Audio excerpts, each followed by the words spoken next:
Welcome to BizEd Made Simple. In this video, we're looking at 4.1.1, the production process, and we're going to be covering everything that you can see on my screen there. Let's get into it. So, production process, first of all. What do we mean by production? Well, this is to do with the factors of production. It's the process of combining land, labor, capital, enterprise to produce goods or services that satisfy the customer wants. So it's making things. That's essentially what we're looking at. Now, productivity is something different. What do we mean by productivity? Well, it's a measure of efficiency, the output produced per unit used. Now, all of this is quite confusing, I know, and I've got an equation on the screen there. Labor productivity, total output divided by number of employees. You need to learn that one. But what does all that mean? Let's explain it then. Let's get into it. So the concept of productivity. We're going to have a look at two characters. We're going to have a look at John and we're going to have a look at Steve. Silly story as ever. So John, really hard worker. He's studying for his IGCSEs. Oh, went the wrong way. He's studying for his IGCSEs and he puts in 1,000 hours of study time. He makes handwritten revision cards, 200 of those. He really works.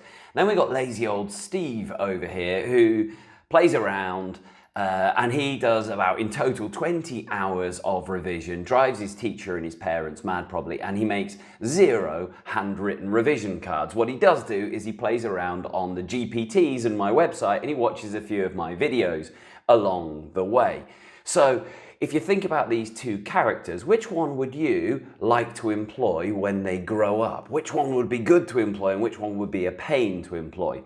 Well, you're probably thinking, John, what a great person to employ in a business, and Steve, no way. But hang on a minute. What about if I then added in the IGCSE exam, when the full results came out, John got an A star, but actually, so did Steve. Steve got an A star as well. Now, has that changed your opinion? Well, maybe, or maybe not. Maybe you say, well, no, I like the hard-working one.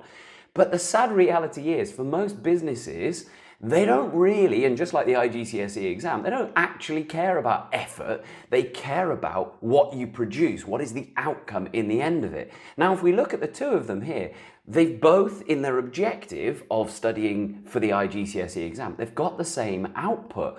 John's got an A star and Steve has got an A star. Now, if we look at the two, Steve is actually far more productive. He produced the same output in 20 hours that took John 1,000 hours. Now, if you're a business having to pay for those hours, it would cost you far more to pay for John. You'd have to pay him 1,000 hours of work, where you'd only have to pay Steve 20 hours, and you get the same output. So in fact, businesses are all pretty obsessed about productivity. In this case, both are good, but Steve is actually better in terms of productivity. Silly story. Right, let's get into it in real terms then. So we said there's an equation. Labor productivity, there are a number, but in IGCSE currently, they just want you to know this one. We look at labor productivity, total output divided by number of employees. So if we have two car factories on my screen, you've already got the answer at the bottom, but two car factories, we're looking at productivity. Well, car factory A produces 1,000 cars in a year. The per year is really important. They might trick you in questions. If this is per year, if this was 1,000 in half a year and this one was in a year, you'd have to put them in the same time frame. But mine, simple, both in a year. So factory A produces 1,000 cars, factory B produces 1,000 cars. Well, if we look at the worker, the labor being worker, productivity, how is that? Well, they both produce the same amount of cars. But if I then told you that factory A has 100 workers and factory B has 1,000 workers, well, actually, there is a difference between these two companies, these factories, of labor productivity. If we put it in the equation, we see that labor productivity, the total output, 1,000 divided by 100, well, each worker, therefore, in factory A produces 10 cars in a year. They're working pretty well. Whereas in factory B, 1,000 workers, 1,000 cars, each worker only produces 1 car per year. The labor productivity is much higher in factory A. They're far better workers, and factory A is the one you'd want to be running there if all things were similar, because of course they could be different cars, bigger cars, better cars, all of those things. Very simplistic example.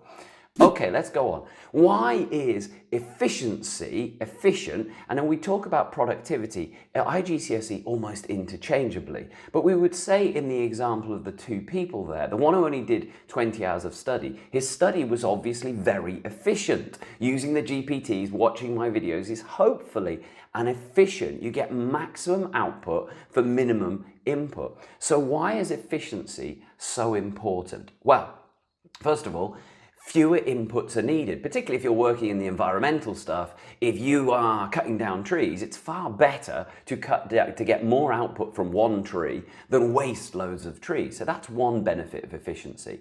Fewer workers are going to be needed. In that factory, you only needed 100 workers rather than 1,000, and that's going to reduce your labor costs. Therefore, if you've got less workers, you've got a consequence of being able, if you want, to pay the workers you do have even more, and you're going to have a better working atmosphere, possibly motivation. These are from textbooks here, really, and they are a little bit naughty because I feel they're almost like a consequence rather than just a point, but absolutely fine for the exams. Fourth one, and ultimately this is what all of this gains, that when you have fewer inputs, when you need to pay workers less, when you can get more the output from the same amount of workers, this leads to lower average unit costs, lower unit costs. Have a look later in the video to find about costs, but that is incredibly desirable for businesses. Okay, how do we increase efficiency then? We need to know. How do we do it? Well, there's lots of ways, but our syllabus is very clear. It wants these two main ways being discussed. It mentions these specifically. So the first is automation and technology. Now, automation is putting robots in a car factory. That's where a lot of jobs were lost previously. We had 100 workers. Now, maybe you only have 2 workers and robotics. That is going to increase efficiency because robots are going to make less mistakes. You don't need to pay them for lunch. They'll work 24 hours a day. So they're going to make more cars in a year. We can also add technology. My favorite topic, AI has exploded on the scene, and that's why there's so much talk about it, because me using AI and ChatGPT and those things, I'm able to produce far more in a shorter period of time, and businesses are very interested in that, taking away jobs. So that is increasing efficiency by automation, robotics in the past, and now things like AI coming in, technology increasing efficiency. We'll come to it in a later section in this unit as well. Secondly, how can you do it, as it say there? Labor skills. You make your workers better. If your workers are not using the right process, if they're quite slow, well, if you train them and say, look, this is the way you put it together, put this on first, then that, and you're going to do it in half the time, that's going to increase efficiency. You definitely are going to get more output as a result. And it could be the labor skills and adding in motivation. If you motivate them as well as make them more skilled, that would increase your efficiency as well. As I say, there are others. They're the two main ones covered in our syllabus. Now, that leads us into more specific terms of ways of increasing efficiency. Businesses talk about lean production, and they could ask you for the definition. The definition being lean production is about minimizing waste while maintaining or improving output quality. So it's about being efficient without reducing the quality. Two main methods we need to know. Again, there are more. The book mentions CEL, for example, but we've got 2 in the syllabus we absolutely need to know. JIT and Kaizen. Let's have a look at those. So just in time, what is it?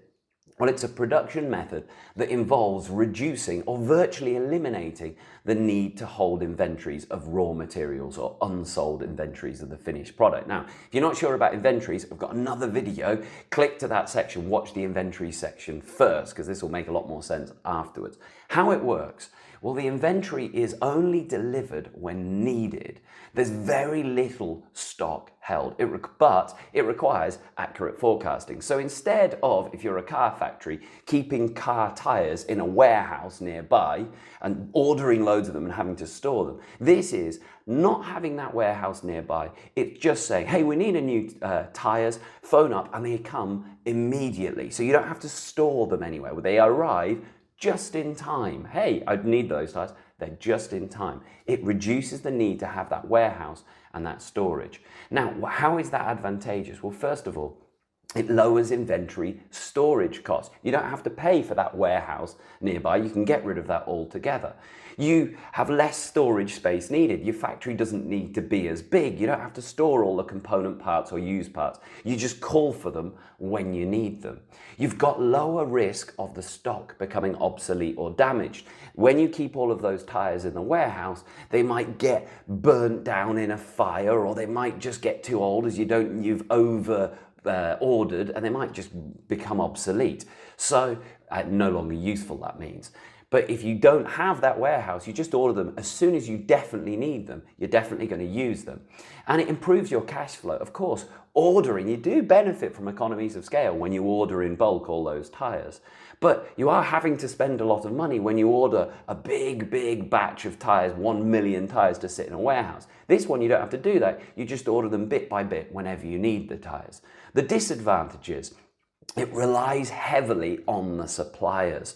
You absolutely need the person who brings the tires to be trustworthy, because you're going to be desperately waiting for those tires. Hey, I need the tires. And if that person goes, yeah, they'll be here next week, well, then that will stop your whole production process. So you need a really good relationship with your supplier, or they can really damage it.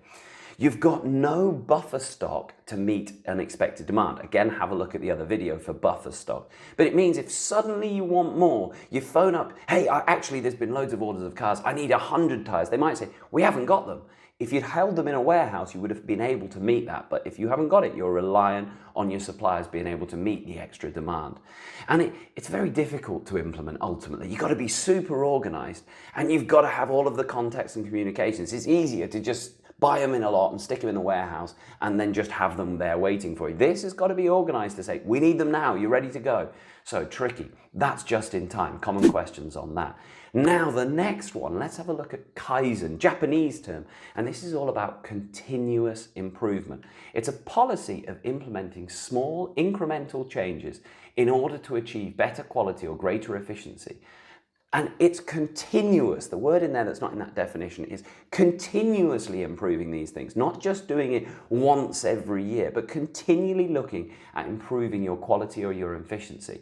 And this approach often involves employees being asked for ideas on how to improve quality or efficiency. It's talking to the workers. So how does it work?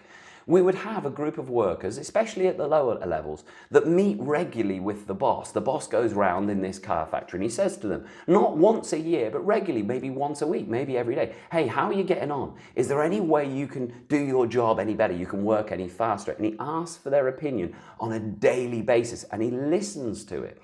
There's a real focus on these continuous changes. Previously, in lots of businesses, this would happen maybe once a year, and you'd have standard levels of efficiency, and then you'd have a meeting and go, hey, that's good, and efficiency would jump up. Kaizen is always about every day going, let's be a little bit better than yesterday, so continuous improvement.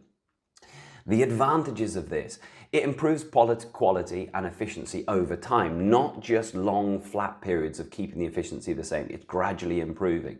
It engages and motivates the workers because they feel like they're being asked about this. They're going to be more motivated. So many of the motivation theories say. Have a little look on those to check against that. It encourages innovation at all levels because you're asking people who are actually working in the factory floor. Remember, the big bosses, they don't know what it's like to put a tire on a car. They've forgotten they work in a white tie. When you ask those people, they're going to give you excellent ideas, new ideas that you hadn't thought about. So you're going to have innovation. And it obviously, therefore, reduces waste because they're saying, stop using this tool. Actually, it's taking me an extra 20 minutes to put it on. If you change to this tool, I can do it in 5 minutes. So waste will be reduced. The disadvantages, though, it can be slow to produce results. You won't get one big lift because it's day to day. So you might not notice it. It takes time to do that. Also, not all suggestions are going to be useful and cost effective. You can imagine that. If you went and asked these workers every single day, there's going to be great ideas in the middle of it, but there's going to be hundreds of stupid ideas that probably won't actually help. It requires a long-term commitment from managers. They've got to go round and ask these people every day. And I'm sure they must get tired of asking the lower levels. You've got better things to do, we could say. And it works best if there is a strong team culture. If your team isn't working alongside you, if they're demotivated, if they don't really like you, they might even trip you up. So you've got to have a team that you trust if you're going to follow their suggestions. That takes us to the end of this section. I hope it helps. Any questions, write them in the comments. And as ever, don't forget to like, follow, and share.